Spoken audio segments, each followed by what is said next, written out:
100 शब्द प्रति मिनट की गति से डिक्टेशन डिक्टेशन 5 सेकंड से स्टार्ट होगा। Yes start.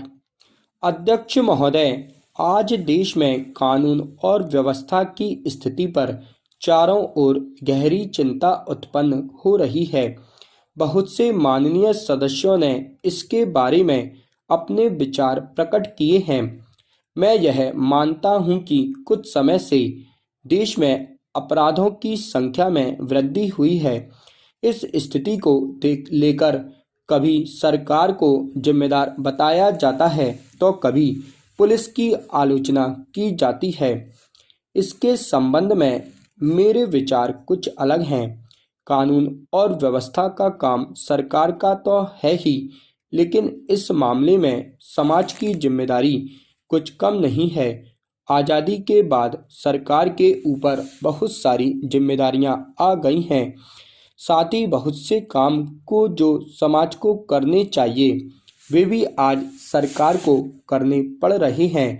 इस स्थिति के लिए यदि हम एक दूसरे के ऊपर दोष लगाते रहे और कोई ठोस उपाय ना कर सके तो स्थिति दिन पर दिन खराब होती जाएगी। इस संबंध में यह भी आवश्यक है कि वर्तमान कानूनों और न्याय व्यवस्था में भी कुछ सुधार करें। आज बहुत बड़ी संख्या में मामले वर्षों तक फैसले के लिए पड़े रहते हैं। आवश्यकता सरल, आसान और शीघ्र मिलने वाले न्याय की है।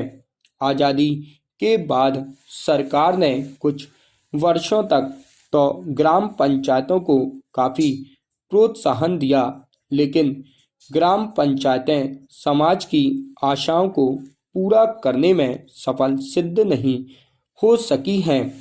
इनको और अधिक अधिकार दिए जाने की आवश्यकता है।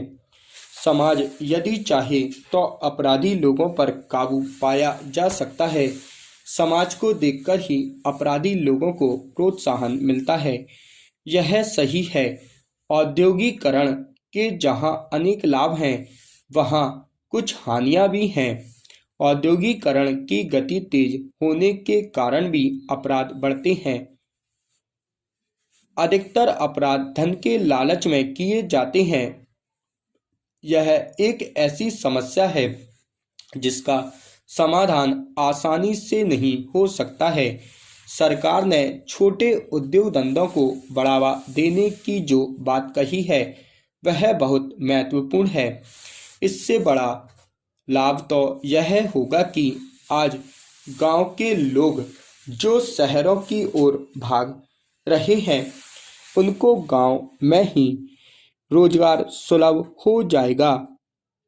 यह मानी हुई बात है कि छोटे छोटे उद्योगों में भी अनेक आदमियों को काम मिल जाता है।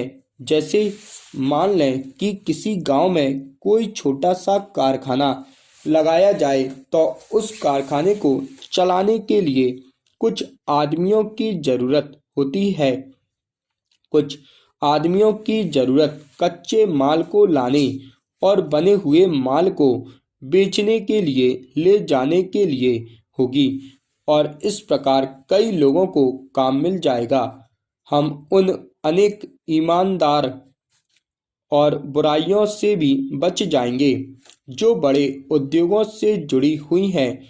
यदि सरकार की छोटे उद्योगों की नीति को ईमानदारी से लागू किया गया तो एक दिन वह आएगा जबकि शहरों की ओर लोगों का भागना रुक जाएगा। इन शब्दों के साथ मैं अपनी बात खत्म करता हूँ। स्टॉप।